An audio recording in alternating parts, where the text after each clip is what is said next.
The only consolation of summer being over is these things right here, when fall turns into its magnificent glory of colors. The maple trees are popping. They are beautiful orange and red. The popples aren't too far behind them. We are the beginning of the peak week up here in northern Minnesota. And it's the day I've been handed to be able to enjoy them out on the lake fishing. We're gonna visit Island Lake today. It has a lot of maples around it, so I'm hoping that we'll get a lot of beautiful shorelines. You may have noticed that this is episode 16. I've skipped episode 14 and 15. May they rest in peace. I won't go into the details, but basically I lost all the footage of episode 14 and 15, and I'm really disappointed because one of them was my Lake Vermilion topwater bass outing, and I had some great footage. And well, that's all you're gonna know about it unless I can get that footage recovered. So hoping I can maybe still get it. So I'll leave those slots open just in case I can put those episodes together later in the year.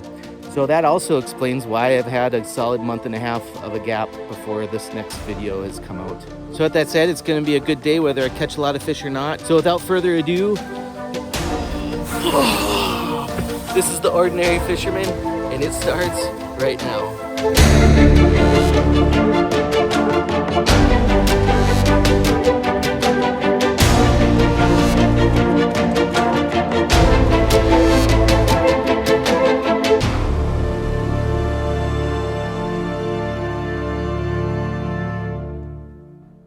Man, what an awesome day. It's so beautiful. I'm so excited to be out today. There are some beautiful shorelines I can see way off in the distance that are just in red and orange glory, and hopefully where I'm going, we'll be going by some similar shorelines. We'll get some footage of it, but of course that's got to be to music. So sometime in this episode, when we're transitioning to different spots or something, I got music going, I'll give us some of the shoreline pictures that we've got here. But beautiful day, can't wait to catch some fish. Let's go get them. All right, one thing I've learned about these big lakes that's helped me is to not get overwhelmed by its size and take bites out of it.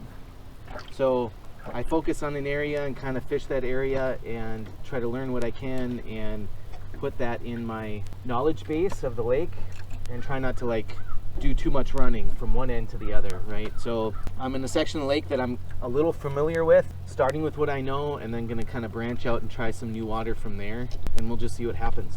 So I've caught some bluegills and crappies in this area in the past. You can kind of see behind me there's some reeds and stuff back there. I'm not anticipating they're gonna be too shallow right now actually, but I'm gonna start shallow and kind of work deeper.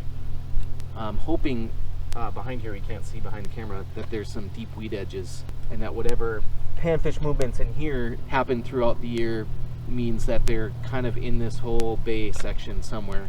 So I'm gonna focus in here a little bit ultimately, and there's just an area I've caught them in the past. So all right, been fishing for a little while, having fun in the wind. I think I found a little pattern of a fish I didn't plan on catching today, and that's perch.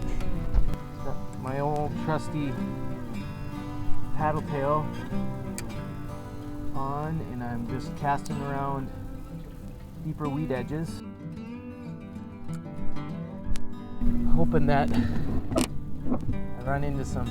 There's another perch. Some other panfish here than these perch, but it's something and it's fun. Ooh, that was a good perch. That might have been close to one of my bigger ones. Oh, he came back and hit it. Look at that guy. All right, that's an 8+ incher right there. I'll take him. Show them off, right? Show them off. If they're not super tiny, guys, then it's well worth the fun. Look at that. He's an 8-incher. Yeah, you know, this is all new water. There's a decent perch.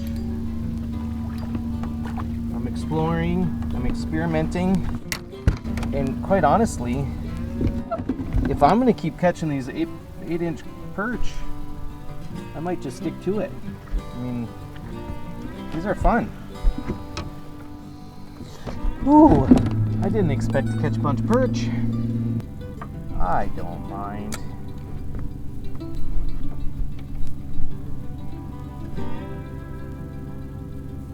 I mean, I'm fishing aggressively too, you know. I'm using this paddle tail, the old trusty paddle tail, casting around. You know, when you're fishing aggressive and casting to certain spots, feeling the thump, getting a little fight out of them, that's fun times there. I have to get some bigger ones though. Get some bigger ones. Oh, look at all these minnows. Man. They're just everywhere. Yeah, these weed edges here, you'd think that there'd be all kinds of fish hanging out in the edges here, feasting on these minnows. More of them, more perch. Definitely a pattern going on as far as the type of weeds that they're around. And, you know, these are kind of the same class, 7 to 8 inchers. Never thought I'd get a pattern going on perch. It's kind of funny, actually. Kind of funny.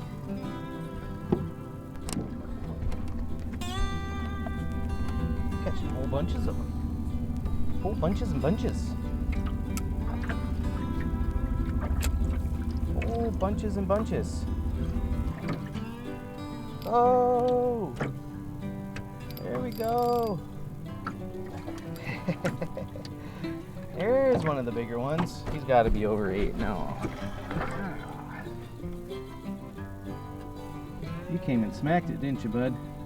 Me too.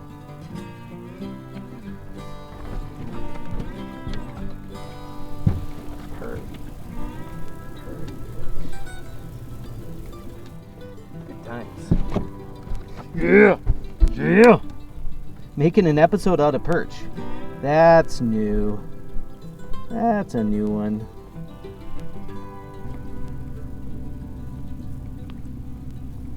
Oh. Had a thump. Came and hit it. Let's go. There we go. All right. Another decent one for what I've been catching.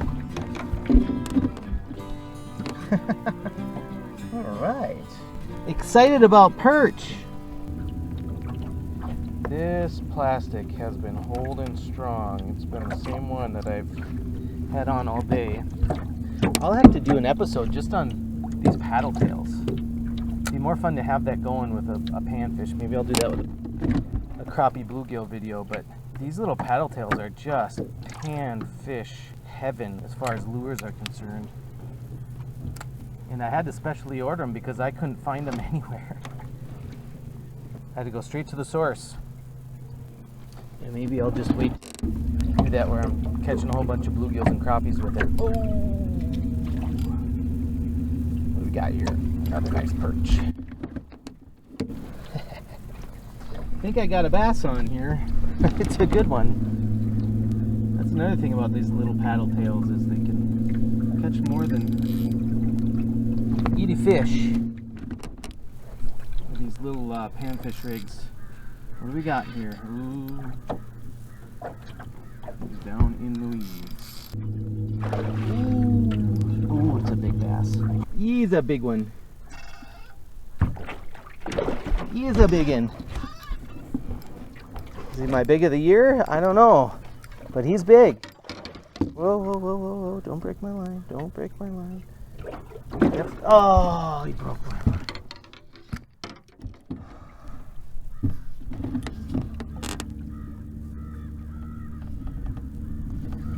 That was going to be my big one of the year. I had a couple 18 inchers this summer. That was going to be easily 19 plus. Doggone it. Doggone it. break time. Retie and regroup. Retie and regroup. Oh.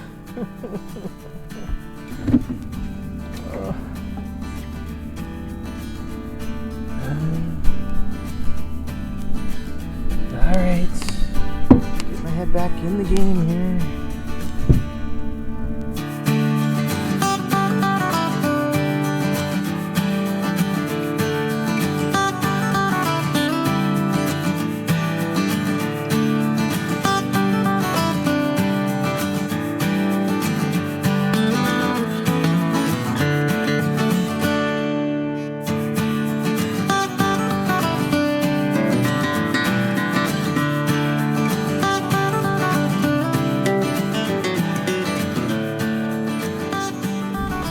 I got my first bluegill, and it is a big one.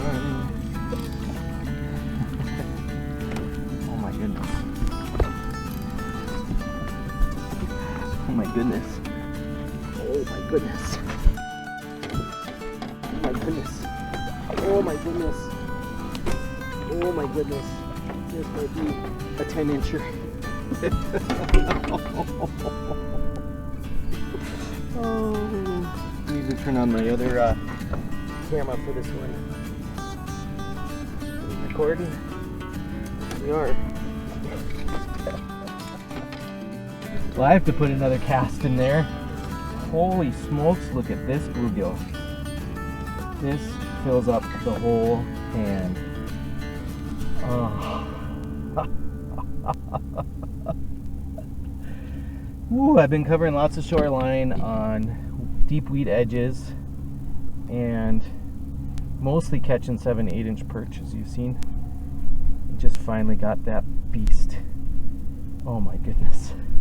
I know there's big ones in this lake, and that's what I was hoping for. I aren't going to catch a bunch of numbers of them, but man, when you find them, they're going to be big. 10 inches. 10 inches. Oh, he's not going to make it. But he is all of 9.5. Wow. I mean, that's an old 9.5-inch bluegill. Gotta do a video release for my tournament. So here we go. My big one of the tournament so far. Woo!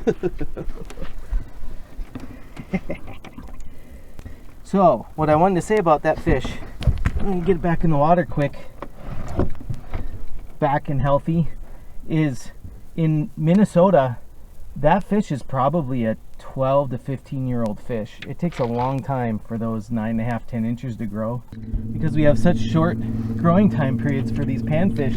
So I highly encourage you, if you're catching especially northern Minnesota bluegills, that if it's roughly 8.5 inches or bigger, consider putting it back. And the reason why it's very important is because they stay on the bluegill beds and keep the smaller guys off so they grow. And that's part of the reason why it takes them so long to grow too, those bulls especially. They lose maybe a month even in the prime growing period because they're on beds, just protecting the beds and not really eating. So you put those bigger ones back, they keep the spawning beds well protected with the big fish, keep the smaller fish off so they keep growing, and that just helps the overall herd, right, in good numbers.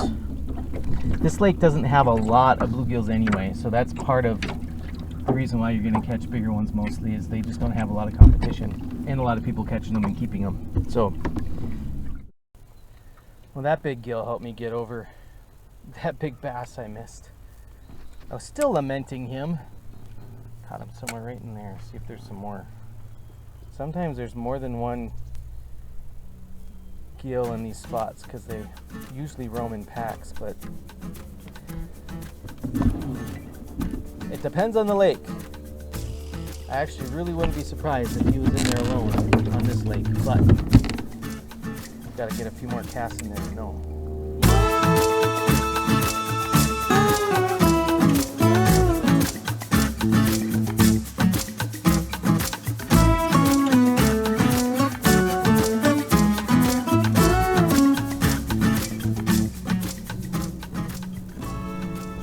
benefit of this bobber rig, as I've mentioned in past videos, is I can get in pockets and just let it sit there. And if there's panfish hanging out in these weeds and I can get in those pockets, this might be more advantageous to have it sit there for a couple seconds.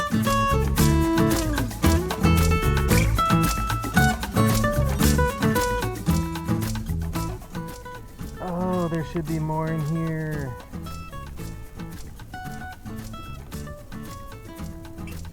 Should be more than just that one.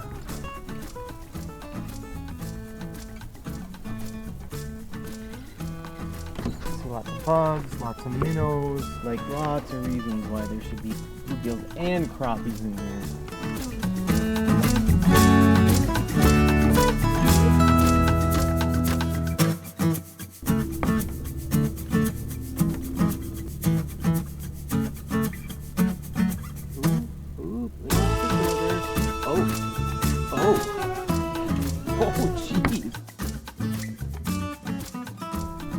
He is.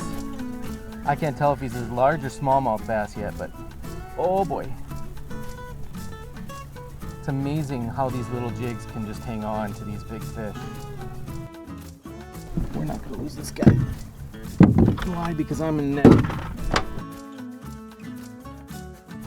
Oh my goodness, oh my goodness, oh my goodness, oh my goodness.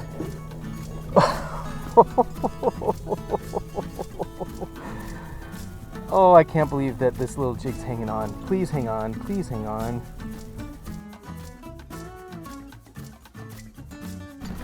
Yep. Oh my heavens. Oh my. Oh my. Oh my goodness.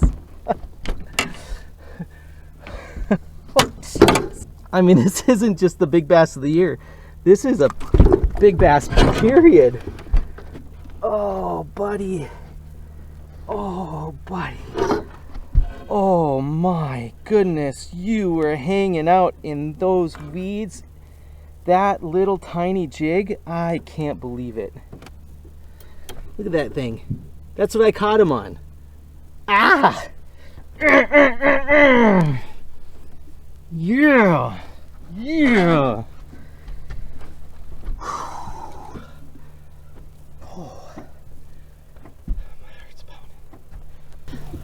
Big boy.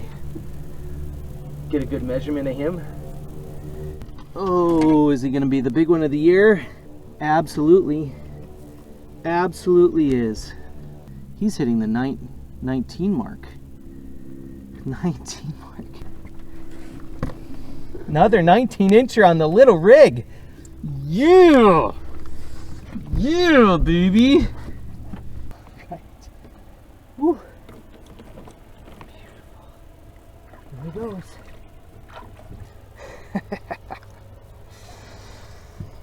Oh, I think that was a little bit bigger than my other one. So that's a big one of the year.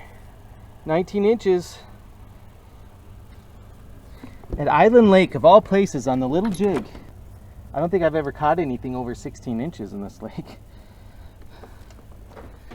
Hanging out in the weeds, looking for the little jig. That just gets me all excited. Oh.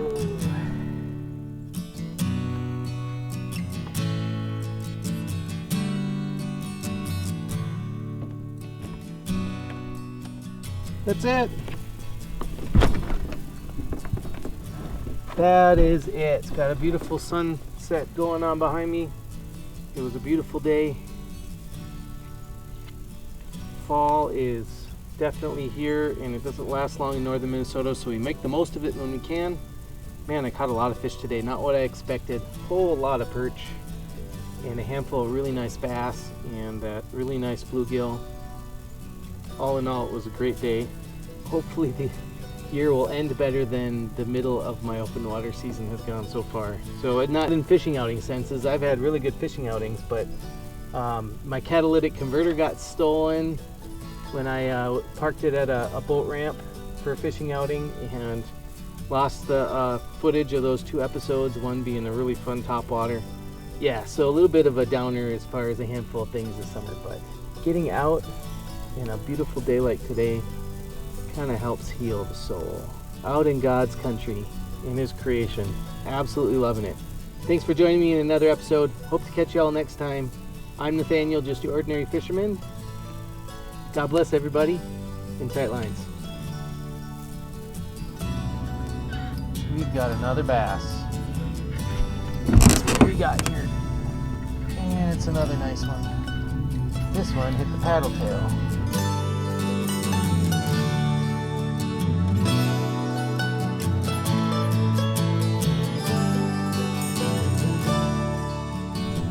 Ooh, nice contact. Yeah. Yeah. Yeah. Island Lake's got some nice smallies. Look at that guy. Look at that guy.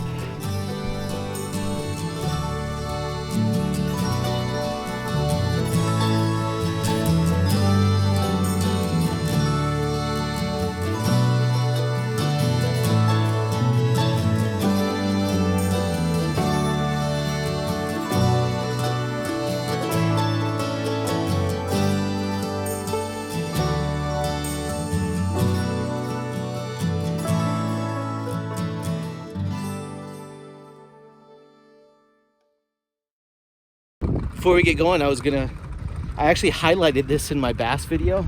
I got this new Garmin 7S something or other. That's as much as I remember. And it's got side imaging on it, and took me a while to save up, almost 2 years to save up for this unit. Super excited about using it. I've been able to really get my bearings around it, and we'll be using it some today. The side imaging is probably really what's gonna help me find some fish. So we'll see if that extra electronics is gonna pay off. If not, it's still a nice unit to have. So what I said in my last video was, it's not live scope, but watch out, live scope people. I'm 20 years behind you. I'll get one of those one day. For now, it's just the side imaging, the 10 to 15-year-old technology I finally can afford. But it's helpful. It's helpful though.